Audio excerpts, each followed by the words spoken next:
Chief Justice Roberts, Vice President Harris, Speaker Pelosi, Leader Schumer, Leader McConnell, Vice President Pence, and my distinguished guests, my fellow Americans. This is America's day. This is democracy's day, a day of history and hope, of renewal and resolve. Through a crucible for the ages, America has been tested anew, and America has risen to the challenge.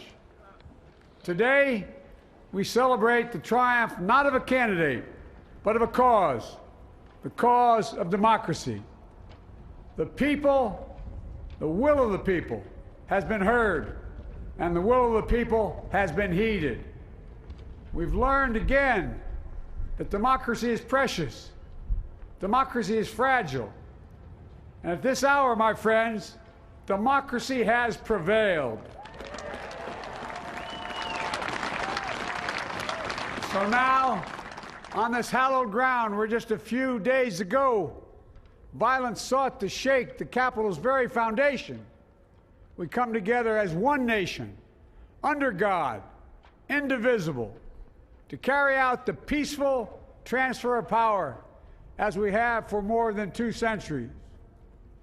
As we look ahead in our uniquely American way, restless, bold, optimistic, and set our sights on the nation we know we can be and we must be. I thank my predecessors of both parties for their presence here today. I thank them from the bottom of my heart. And I know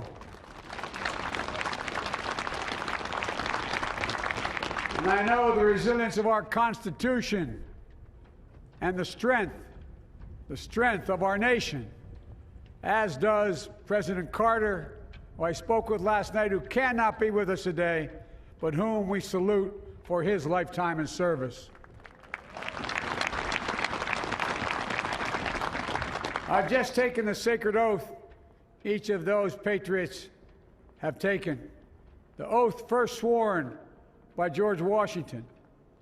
But the American story depends not on any one of us, not on some of us, but on all of us, on we the people who seek a more perfect union.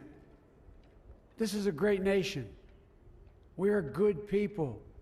And over the centuries, through storm and strife, in peace and in war, we've come so far. But we still have far to go. We'll press forward with speed and urgency, for we have much to do in this winter of peril and significant possibilities. Much to repair, much to restore, much to heal, much to build, and much to gain. Few people in our nation's history have been more challenged or found a time more challenging or difficult than the time we're in now. Once-in-a-century virus that silently stalks the country has taken as many lives in 1 year as America lost in all of World War II. Millions of jobs have been lost. Hundreds of thousands of businesses closed. A cry for racial justice, some 400 years in the making, moves us. The dream of justice for all will be deferred no longer. A cry for survival comes from the planet itself, a cry that can't be any more desperate or any more clear. And now, a rise of political extremism, white supremacy, domestic terrorism, that we must confront and we will defeat. To overcome these challenges, to restore the soul and secure the future of America, requires so much more than words. It requires the most elusive of all things in a democracy: unity. Unity. In another January, on New Year's Day in 1863, Abraham Lincoln signed the Emancipation Proclamation. When he put pen to paper, the president said, and I quote, If my name ever goes down into history, it'll be for this act, and my whole soul is in it. My whole soul is in it. Today, on this January day, my whole soul is in this, bringing America together, uniting our people, uniting our nation. And I ask every American to join me in this cause.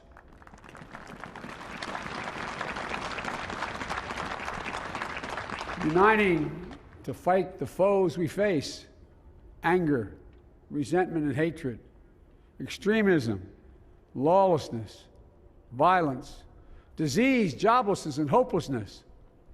With unity, we can do great things, important things. We can right wrongs. We can put people to work in good jobs. We can teach our children in safe schools. We can overcome the deadly virus. We can reward work and rebuild the middle class and make health care secure for all. We can deliver racial justice, and we can make America once again the leading force for good in the world. I know speaking of unity can sound to some like a foolish fantasy these days. I know the forces that divide us are deep and they are real. But I also know they are not new. Our history has been a constant struggle between the American ideal that we're all are created equal and the harsh, ugly reality that racism, nativism, fear, demonization have long torn us apart. The battle is perennial, and victory is never assured. Through Civil War, the Great Depression, World War, 9/11, through struggle, sacrifice, and setbacks, our better angels have always prevailed. In each of these moments, enough of us have come together to carry all of us forward. And we can do that now. History, faith, and reason show the way of unity. We can see each other not as adversaries, but as neighbors. We can treat each other with dignity and respect. We can join forces, stop the shouting, and lower the temperature. For without unity, there is no peace, only bitterness and fury. No progress, only exhausting outrage. No nation, only a state of chaos. This is our historic moment of crisis and challenge, and unity is the path forward. And we must meet this moment as the United States of America. If we do that, I guarantee you we will not fail. We have never, ever, ever, ever failed in America when we've acted together. And so today, at this time, in this place, let's start afresh, all of us. Let's begin to listen to one another again, hear one another, see one another, show respect to one another. Politics doesn't have to be a raging fire, destroying everything in its path. Every disagreement doesn't have to be a cause for total war. And we must reject the culture in which facts themselves are manipulated and even manufactured.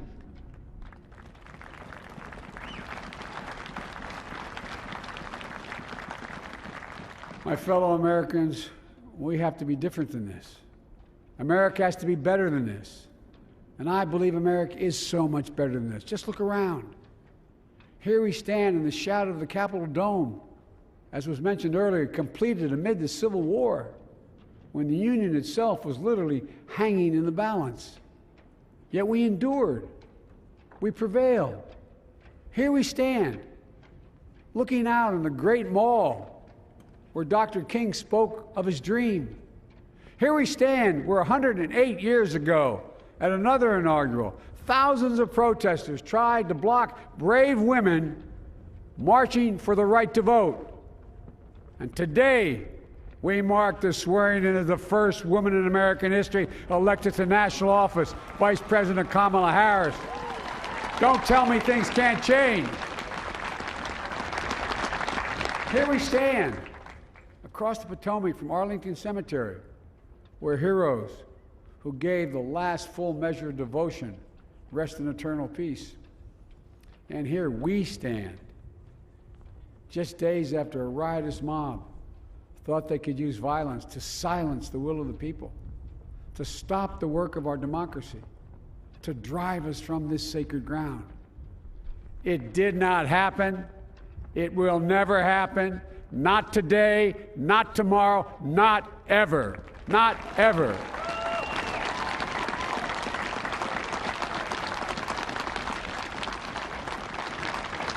To all those who supported our campaign, I'm humbled by the faith you've placed in us. To all those who did not support us, let me say this. Hear me out as we move forward. Take a measure of me and my heart. And if you still disagree, so be it. That's democracy. That's America. The right to dissent peaceably within the guardrails of our republic is perhaps this nation's greatest strength. Yet hear me clearly. Disagreement must not lead to disunion. And I pledge this to you. I will be a president for all Americans. All Americans. And I promise you, I will fight as hard for those who did not support me as for those who did.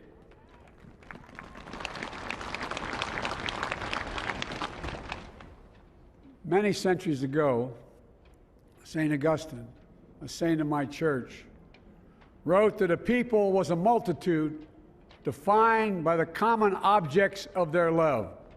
Defined by the common objects of their love. What are the common objects we as Americans love that define us as Americans? I think we know. Opportunity, security, liberty, dignity, respect, honor, and yes, the truth. Recent weeks and months have taught us a painful lesson. There is truth and there are lies. Lies told for power and for profit. And each of us has a duty and a responsibility as citizens, as Americans, and especially as leaders. Leaders who have pledged to honor our Constitution and protect our nation, to defend the truth and defeat the lies. Look, I understand that many of my fellow Americans view the future with fear and trepidation. I understand they worry about their jobs. I understand, like my dad, they lay at bed at night, staring at the ceiling, wondering, can I keep my health care?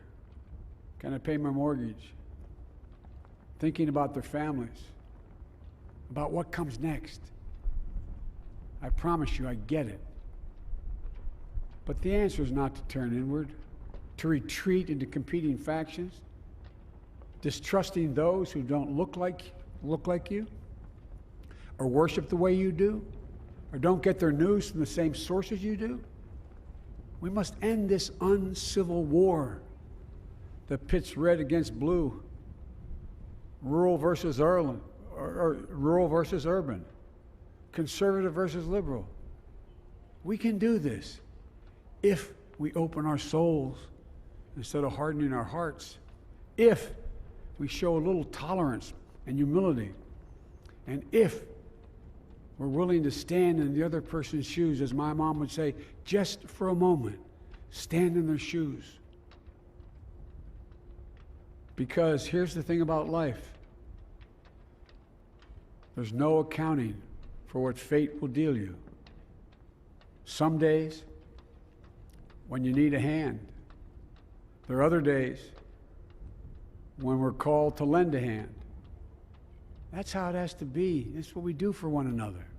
And if we are this way, our country will be stronger, more prosperous, more ready for the future. And we can still disagree. My fellow Americans, in the work ahead of us, we're going to need each other. We need all our strength to persevere through this dark winter. We're entering what may be the toughest and deadliest period of the virus. We must set aside politics and finally face this pandemic as one nation. One nation. And I promise you this, as the Bible says, weeping may endure for a night, but joy cometh in the morning. We will get through this together. Together. Look, folks, all my colleagues I serve with in the House and the Senate up here, we all understand the world is watching all of us today. So here's my message to those beyond our borders. America has been tested, and we've come out stronger for it. We will repair our alliances and engage with the world once again, not to meet yesterday's challenges, but today's and tomorrow's challenges. And we'll lead not merely by the example of our power, but by the power of our example.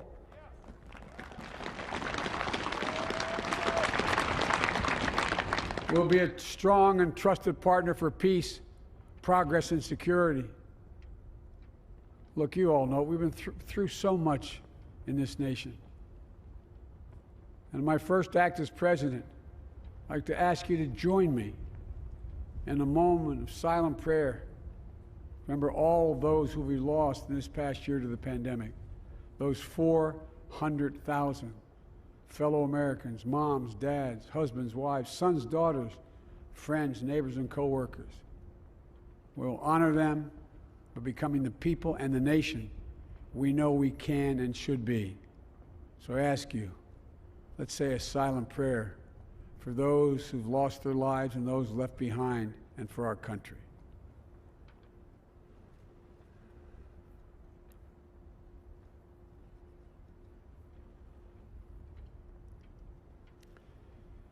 Amen. Folks, this is a time of testing. We face an attack on our democracy and on truth, a raging virus, growing inequity, the sting of systemic racism, a climate in crisis, America's role in the world.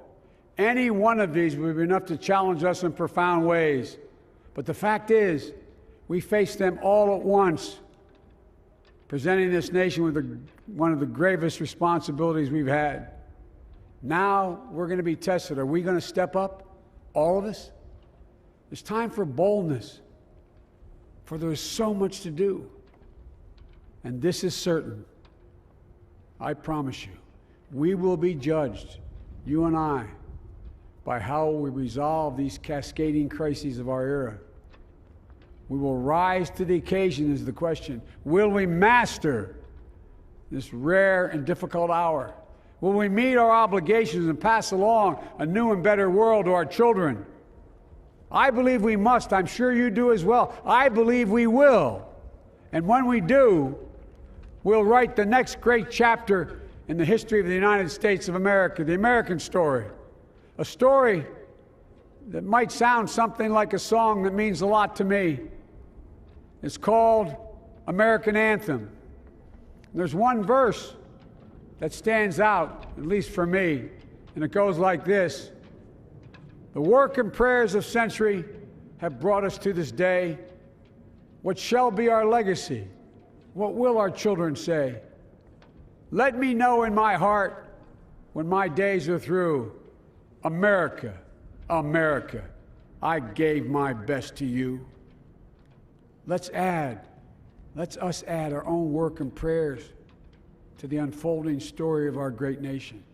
If we do this, then when our days are through, our children and our children's children will say of us, they gave their best, they did their duty, they healed a broken land. My fellow Americans, I close the day where I began, with the sacred oath. Before God and all of you, I give you my word. I will always level with you. I will defend the Constitution. I'll defend our democracy. I'll defend America.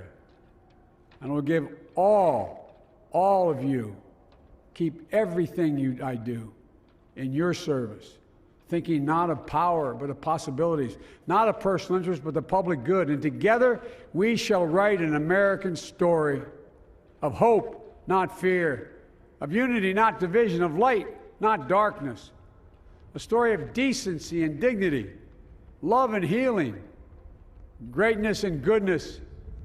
May this be the story that guides us, the story that inspires us, and the story that tells ages yet to come that we answered the call of history. We met the moment. Democracy and hope, truth and justice did not die on our watch, but thrived. That America secured liberty at home and stood once again as a beacon to the world. That is what we owe our forebears, one another, and generation to follow. So, with purpose and resolve, we turn to those tasks of our time, sustained by faith, driven by conviction, and devoted to one another and the country we love with all our hearts. May God bless America, and may God protect our troops. Thank you, America.